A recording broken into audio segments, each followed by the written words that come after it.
क्या आपने कभी सोचा है कि एक ही परमेश्वर की बनाई हुई दुनिया में तीन बड़े धर्म, यहूदी, इस्लाम और ईसाई, तीनों इब्राहिम को अपना पिता मानते हैं। तीनों एक ही परमेश्वर की आराधना करते हैं, लेकिन एक छोटी सी चीज, सुअर का मांस, इन तीनों को अलग कर देती है। यहूदी कहते हैं यह हराम है, पाप है। मुसलमान कहते हैं यह हराम है, अशुद्ध है, इसे मत खाओ। लेकिन ईसाई, वे कहते हैं यह बिल्कुल ठीक है। ऐसा क्यों? आखिर बीच में ऐसा क्या हुआ? क्या परमेश्वर ने अपना मन बदल दिया? क्या बाइबल में कोई गलती है या इसमें कोई और गहरा रहस्य छिपा है? आज की इस वीडियो में हम एडन के बाग से लेकर यीशु मसीह और प्रेरितों तक की उस रहस्यमय यात्रा पर निकलेंगे, जहां हम जानेंगे कि क्यों कुछ नियम समय के अनुसार बदलते गए, कौन सा नियम अभी भी मायने रखता है और असली पवित्रता क्या है। क्या यह सिर्फ नियमों में है या हृदय में? पूरी जानकारी क्या है, इस वीडियो में हम विस्तार से जानेंगे। लेकिन आगे बढ़ने से पहले आप सभी से एक छोटा सा सवाल है, क्या आप सुअर का मांस खाते हैं या नहीं? आप सभी कमेंट में जरूर बताएं। तो चलिए वीडियो को शुरू करते हैं। हजारों साल पहले जब इस पूरी सृष्टि की नींव रखी गई, तब सब कुछ बिल्कुल शुद्ध और पवित्र था। परमेश्वर ने इंसान को बनाया और उसे एक विशेष स्थान दिया, एडन का बाग। बाइबल के उत्पत्ति 1 के वचन 29 में परमेश्वर ने कहा, देख, मैंने सारी पृथ्वी पर सब बीज वाले छोटे पेड़ और सब फलदार वृक्ष जिनमें बीज वाले फल होते हैं तुमको दिए हैं, वे तुम्हारे भोजन के लिए हैं। सोचिए, उस समय इंसान को मांस नहीं दिया गया, बल्कि केवल फल और बीज, यानी कि आरंभ में इंसान शाकाहारी था। उस समय न तो मृत्यु थी न ही हिंसा, हर चीज परमेश्वर की उपस्थिति में परिपूर्ण थी। लेकिन यही वह समय था जहां से कहानी ने करवट ली। जब मनुष्य ने परमेश्वर की आज्ञा तोड़ी तो पाप ने संसार में प्रवेश किया और पाप के साथ आई अराजकता, मौत और दर्द। अब सवाल यह है कि अगर शुरू से ही इंसान को केवल फल और बीज खाने के लिए ही बनाया गया था, तो फिर आगे चलकर मांस की अनुमति क्यों दी गई? क्या यह सिर्फ इंसान की कमजोरी थी या परमेश्वर की कोई गहरी योजना? समय बीतता गया और इंसान का पाप इतना बढ़ गया कि पूरी पृथ्वी हिंसा और अधर्म से भर गई। परमेश्वर का हृदय दुखी हो गया और उन्होंने निश्चय किया कि इस संसार को एक महान जल प्रलय से शुद्ध किया जाएगा। लेकिन इस अंधकारमय समय में एक व्यक्ति था जिसका जीवन परमेश्वर की दृष्टि में धर्मी था, नूह। परमेश्वर ने नूह को आज्ञा दी कि वह एक विशाल जहाज बनाए और उसमें अपनी परिवार और पृथ्वी के हर जीव को सुरक्षित करे। अब ध्यान दीजिए, उत्पत्ति 7 के वचन 2 में लिखा है, सब शुद्ध पशुओं में से 7-7 जोड़े, अर्थात नर और मादा, और अशुद्ध पशुओं में से 1-1 जोड़ा, अर्थात नर और मादा। सोचिए जरा, शुद्ध पशुओं के 7-7 जोड़े, लेकिन अशुद्ध पशुओं के केवल 1-1 जोड़े। क्यों? क्योंकि परमेश्वर ने पहले ही विभाजन कर दिया था, कुछ पशु शुद्ध हैं और कुछ अशुद्ध, और सुअर उन्हीं अशुद्ध पशुओं में से एक था। लेकिन रहस्य यहीं से गहराता है। आखिर क्यों सुअर को अशुद्ध माना गया? क्या यह सिर्फ स्वास्थ्य का मामला था या फिर इसके पीछे कोई और आध्यात्मिक रहस्य छिपा हुआ था? सदियों बाद जब परमेश्वर ने मूसा को सिनाई पर्वत पर बुलाया तो वहां उन्होंने अपनी पवित्र व्यवस्था दी। बाइबल में लेव्य व्यवस्था 11 के वचन 7 और 8 में लिखा है, और सुअर, क्योंकि उसके खुर तो फटे हैं परंतु वह पागुर नहीं करता, इसलिए वह तुम्हारे लिए अशुद्ध है। इनके मांस को न खाना और इनकी लोथों को छूना भी नहीं, ये तुम्हारे लिए अशुद्ध है। यहाँ परमेश्वर ने स्पष्ट रूप से बताया कि सुअर का मांस क्यों निषिद्ध है। फटे हुए खुर, यह अलगाव का प्रतीक है। जैसे खुर 2 भागों में बंटा होता है, वैसे ही परमेश्वर चाहता है कि उसका जन पवित्र और अपवित्र के बीच भेद करना सीखे। जुगाली करना या पागुर करना, यह परमेश्वर के वचन पर बार बार मनन करने का प्रतीक है। जैसे गाय अपने भोजन को बार बार चबाकर पचाती है, वैसे ही विश्वासी को भी परमेश्वर के वचन को दिन रात चबाना और हृदय में उतारना चाहिए। लेकिन सुअर में केवल एक गुण है, उसके खुर तो फटे हुए हैं, यानी दिखने में वह अलगाव का प्रतीक है, परंतु उसमें दूसरा गुण नहीं है, वह जुगाली नहीं करता। इसका अर्थ यह है कि केवल बाहरी धार्मिकता पर्याप्त नहीं है। अगर कोई मनुष्य दिखावे में तो धर्मी लगे, लेकिन परमेश्वर के वचन पर ध्यान न करे, तो वह परमेश्वर की दृष्टि में अशुद्ध है। यही कारण था कि परमेश्वर ने सुअर को अशुद्ध ठहराया। यह केवल स्वास्थ्य या खान पान का नियम नहीं था, बल्कि एक गहरा आध्यात्मिक संदेश था कि परमेश्वर का चुना हुआ जन अंदर और बाहर से शुद्ध हो, न कि केवल बाहरी रूप से। मिस्र की दासता से निकलने के बाद इस्राएली जब जंगल में 40 वर्षों तक भटकते रहे, तो वह समय केवल एक यात्रा नहीं था, वह एक परख का समय था। यहोवा अपने लोगों को एक नई पहचान देने वाला था। परमेश्वर ने उनके जीवन के हर छोटे बड़े पहलू में नियम दिए ताकि वे सीखें कि उसकी आज्ञाओं का पालन करना ही सच्ची स्वतंत्रता है। बाइबल के व्यवस्था विवरण 14 के वचन 3 में लिखा है, कोई घिनौनी वस्तु न खाना। ये नियम केवल स्वास्थ्य के लिए नहीं थे, बल्कि आध्यात्मिक पवित्रता के लिए थे। रेगिस्तान की कठोर परिस्थितियों में अशुद्ध मांस बीमारियों का कारण बन सकता था।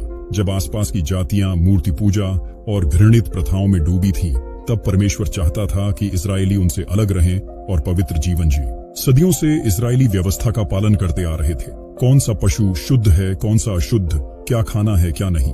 लेकिन जब परमेश्वर का पुत्र यीशु मसीह इस पृथ्वी पर आए, तो उन्होंने मनुष्य के जीवन में एक नई वाचा की शुरुआत की। लोगों की सोच नियमों और परंपराओं में जकड़ी हुई थी। वे मानते थे कि बाहरी रीति रिवाज ही उन्हें परमेश्वर के सामने धर्मी बनाते हैं, लेकिन यीशु ने आकर उनकी सोच को बदल दिया। मत्ती 15 के वचन 11 में यीशु ने कहा, जो मुंह में जाता है वह मनुष्य को अशुद्ध नहीं करता, पर जो मुंह से निकलता है वही मनुष्य को अशुद्ध करता है। ये वचन सुनकर उस समय के धार्मिक अगुवे हिल गए।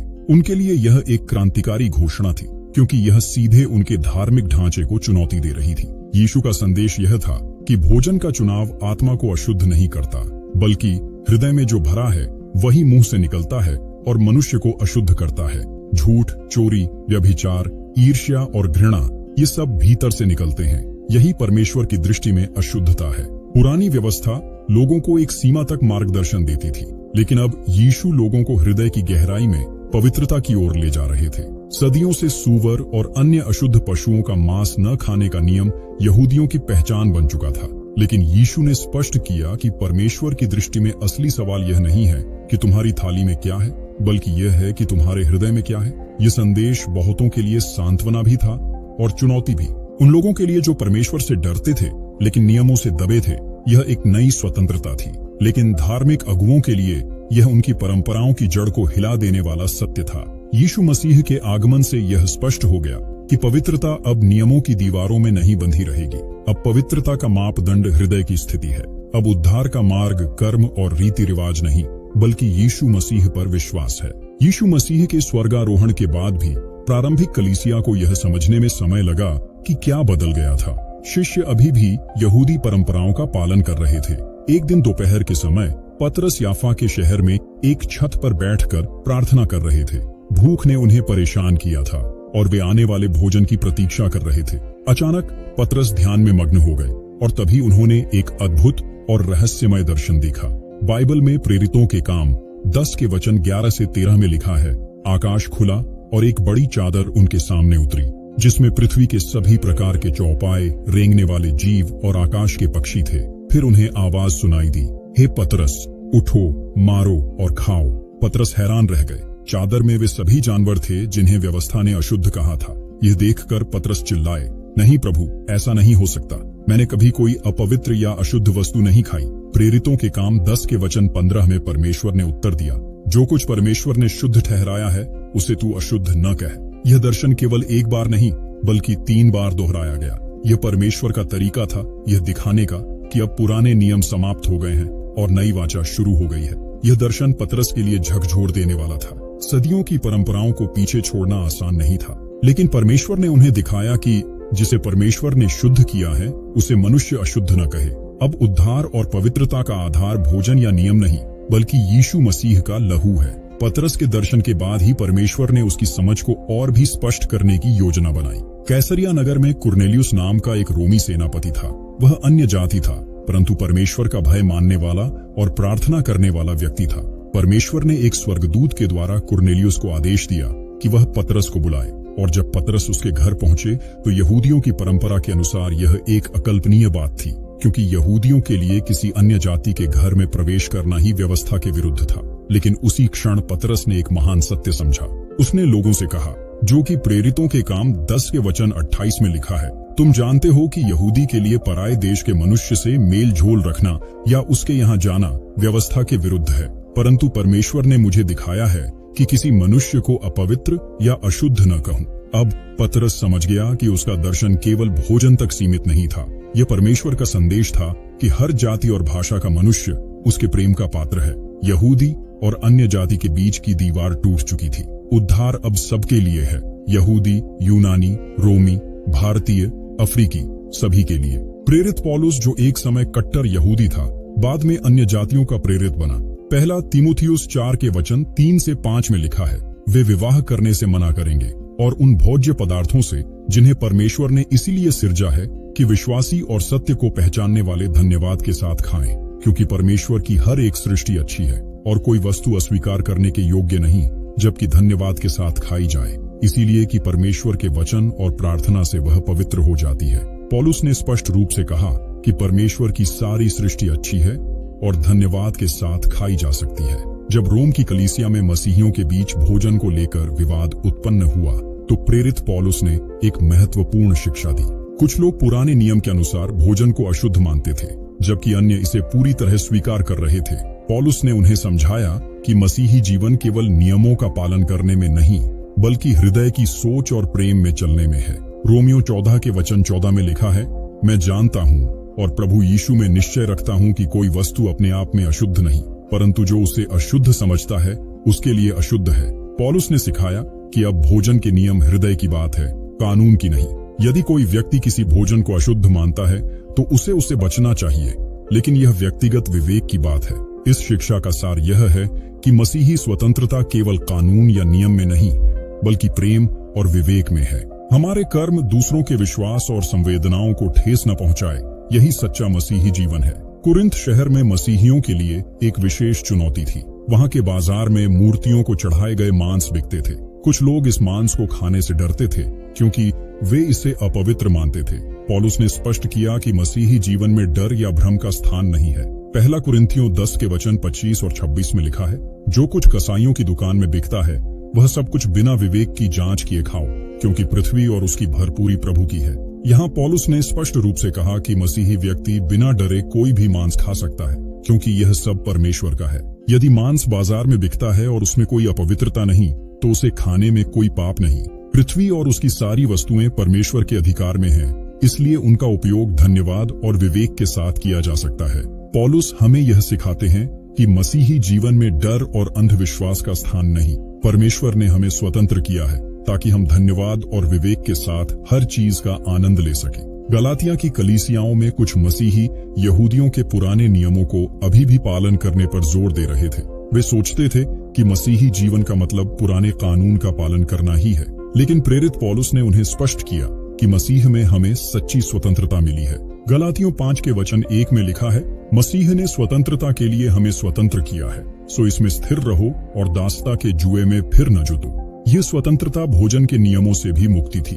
मसीह में विश्वासियों को अब पुराने नियमों का गुलाम नहीं रहना था। यह अध्याय हमें सिखाता है कि पुराने नियमों के कठोर नियम अब विश्वासियों के लिए बंधन नहीं, बल्कि हृदय और प्रेम की राह ने ले लिया है। कुलुस्से की कलीसिया में कुछ झूठे शिक्षक थे जो नए नियम और रीति रिवाज बनाकर लोगों को भ्रमित कर रहे थे। वे मसीह के संदेश को भूलकर भोजन, त्योहार या अन्य धार्मिक नियमों पर जोर दे रहे थे। पौलुस ने उन्हें चेतावनी दी कि मसीह में मूल बात हृदय और विश्वास है, न कि बाहरी रीति रिवाज।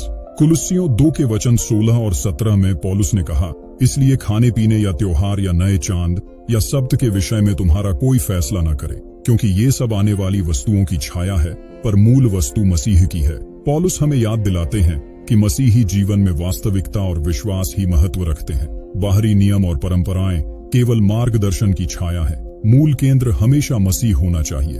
तो फिर प्रश्न यह है कि यदि मसीह ने पुराने नियमों को समाप्त कर दिया तो यहूदी और मुसलमान आज भी सूअर का मांस क्यों नहीं खाते?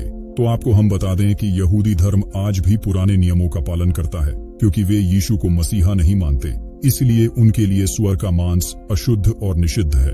इस्लाम धर्म में भी सूअर का मांस हराम माना गया है।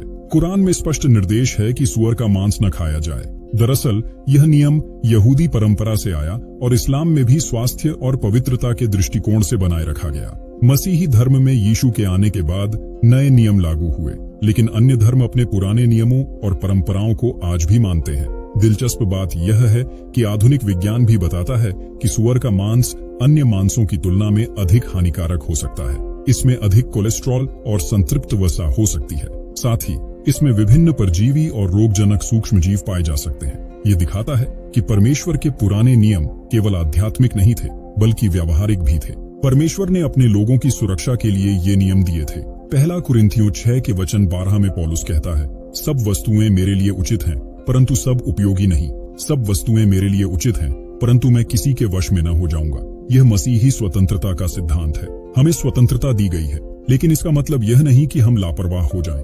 हमें बुद्धि से काम लेना है। सबसे महत्वपूर्ण बात यह है कि हमारी आजादी कभी भी किसी और के हृदय या विश्वास के लिए ठोकर का कारण नहीं बननी चाहिए। रोमियो 14 के वचन 21 में लिखा है, मांस न खाना और दाखरस न पीना और कोई ऐसा काम न करना अच्छा है जिससे तेरा भाई ठोकर खाए। यदि आपका सुअर का मांस खाना किसी यहूदी या मुस्लिम मित्र के लिए समस्या का कारण है, तो प्रेम में उससे बचना बेहतर है। दूसरों की भावनाओं और परंपराओं का सम्मान करना मसीही प्रेम का हिस्सा है। अपने अधिकारों का उपयोग हमेशा प्रेम और दूसरों की भलाई के लिए करें। जब नए विश्वासियों और पुराने नियम के पालनकर्ताओं के बीच विवाद बढ़ा, तो प्रेरितों ने यरूशलेम में महासभा बुलाई। इसका उद्देश्य था अन्य जातियों के लिए नियम तय करना। प्रेरितों के काम 15 के वचन 29 में लिखा है, मूर्तियों के सामने बलि किए हुए मांस से और लहू से और गला घोंटे हुए जानवरों के मांस से और व्यभिचार से बचे रहना। दिलचस्प बात यह है कि इस सूची में सुअर का मांस शामिल नहीं है। केवल मूर्तियों को चढ़ाया गया मांस, खून और गला घोंटे हुए जानवरों का मांस निषिद्ध है। आज के समय में मसीही व्यक्ति के लिए भोजन और स्वतंत्रता के लिए कुछ सिद्धांत अपनाए जा सकते हैं। हमेशा सोच समझकर और स्वास्थ्य का ध्यान रखते हुए निर्णय लें। दूसरों की भावनाओं और परंपराओं का सम्मान करें। किसी भी चीज में अति न करें। संतुलन बनाए रखें। भोजन के लिए हमेशा परमेश्वर का धन्यवाद करें। मसीही जीवन में विवेक, प्रेम, संयम और कृतज्ञता का पालन करना आवश्यक है। ये सिद्धांत हमें स्वतंत्रता का सही और संतुलित उपयोग सिखाते हैं। तीनों धर्मों में सुअर के मांस के बारे में नियम इस प्रकार हैं। यहूदी धर्म में पुराने नियम के अनुसार सुअर अशुद्ध है और इसे खाना निषिद्ध है। इस्लाम धर्म में कुरान में सुअर हराम है और इसका सेवन करना गुनाह माना जाता है। ईसाई धर्म में नई वाचा के अनुसार कोई भोजन अपने आप में अशुद्ध नहीं है, लेकिन विवेक और प्रेम के साथ निर्णय लेना चाहिए। तीनों धर्मों का दृष्टिकोण परंपरा, नियम और हृदय की पवित्रता पर आधारित है। मसीही जीवन में स्वतंत्रता और विवेक का महत्व है, जबकि यहूदी और मुस्लिम परंपराओं में पुराने नियमों का पालन जारी है। अंत में सबसे महत्वपूर्ण सत्य ये है कि परमेश्वर हमारे हृदय को देखता है, न कि हमारी थाली को। बाइबल में पहला शमूएल 16 के वचन 7 में लिखा है, परंतु यहोवा ने शमूएल से कहा, उसके रूप और डील डॉल की ओर दृष्टि न कर, क्योंकि मैंने उसे अस्वीकार किया है। क्योंकि यहोवा का देखना मनुष्य का सा नहीं है। मनुष्य तो बाहरी रूप को देखता है, परंतु यहोवा मन की ओर देखता है। भोजन के नियम हमें आध्यात्मिक सत्य सिखाने के लिए दिए गए थे। असली पवित्रता हृदय की पवित्रता है, बाहरी कर्मकांडों की नहीं। इस रहस्यमय यात्रा के अंत में हम यह समझते हैं कि परमेश्वर की योजना धीरे धीरे प्रकट होती रही है। पुराने नियम में दिए गए नियम उस समय के लिए आवश्यक थे, लेकिन मसीह के आने के बाद एक नया युग शुरू हुआ। पहला कुरिन्थियों 13 के वचन 13 में लिखा है, अब ये तीनों स्थिर हैं, विश्वास, आशा, प्रेम, पर इनमें सबसे बड़ा प्रेम है। चाहे आप सुअर का मांस खाएं या न खाएं, सबसे महत्वपूर्ण बात यह है कि आप प्रेम में चलें। अपने यहूदी और मुस्लिम भाइयों का सम्मान करें, उनकी परंपराओं को समझें और प्रेम के बंधन में बंधे रहें। परमेश्वर हमसे यह नहीं चाहता कि हम धर्म के नाम पर लड़ें, बल्कि यह चाहता है कि हम प्रेम के नाम पर एकजुट हों। यही है वह रहस्य जो बाइबल हमें सिखाती है। अब अगर आप क्रिश्चियन हैं, तो अपने विवेक और विश्वास के अनुसार तय कर सकते हैं कि सूअर का मांस खाना आपके लिए उचित है या नहीं। हमेशा प्रेम और सम्मान के मार्ग पर चलें। तो मेरे भाइयों और बहनों, वीडियो के इस आध्यात्मिक सफर को पूरा करने के बाद आइए हम सब मिलकर अपने हृदय को परमेश्वर के प्रेम से भर दें और एक छोटी सी प्रार्थना करें। हे परमेश्वर, हम अपने हृदय तुझ पर समर्पित करते हैं। हमें विवेक और समझ दे ताकि हम सही निर्णय ले सकें। हमें प्रेम का मार्ग दिखा ताकि हम अपने भाइयों और बहनों के प्रति सम्मान और दया रखें। हे प्रभु, हमें याद दिला कि असली पवित्रता हृदय में होती है और हमें सदैव प्रेम और करुणा के साथ चलना चाहिए। हम यह प्रार्थना यीशु मसीह के नाम से करते हैं, आमीन। यदि यह वीडियो आपको जानकारीपूर्ण और प्रेरणादायक लगा हो तो कृपया लाइक जरूर करें। अपने सभी दोस्तों और परिवार के साथ शेयर करें ताकि वे भी इस संदेश से प्रेरणा ले सकें। और यदि आप हमारे चैनल के माध्यम से और भी आध्यात्मिक और प्रेरक कहानियां देखना चाहते हैं तो द बाइबल टेल्स को सब्सक्राइब करना न भूलें। धन्यवाद। परमेश्वर आपका जीवन हमेशा प्रेम और आशीर्वाद से भर दे। जय मसीह की।